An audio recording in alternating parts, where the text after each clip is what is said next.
Jingiap dangshan kebaja hak kampus jong ke skol ba Nehu menhakan riu tarik kalalengkon hajar arpun riu hakaba we usamla ubalate perteng kum upipul inki na riboy ubatre kum security guard hapo katega skol ubalaklon yap hakatega jaka klem da tepat ya kadau ke Pyntikna hakaba nakalyang ki bahagi ngasem jong uru kilada ban ujor daka ijahar hamaurai police station.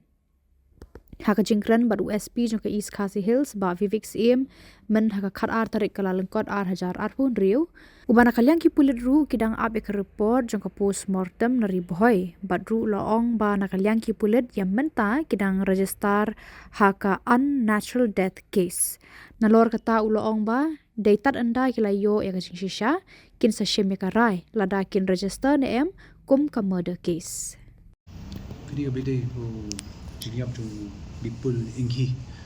kebaja dutrik new sistem temai kebaja Khubor new sting de ngi yo jiktep hadian katukanis ni na na ribai pat neki bayang basam de kilawan ai ka fayat ke char mulai police station de ngi ngam ya ka postmortem bahkan wan na ribai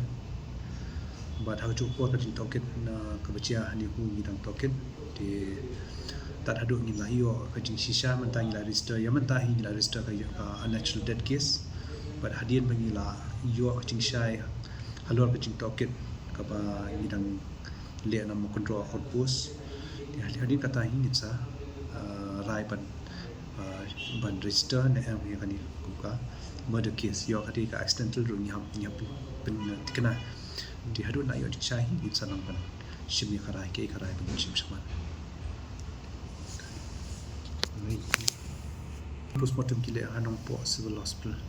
Kasimpor ngi pa yo report ni lapan ni la thoshu SPD bai ban ai tu ka report jong ka postmortem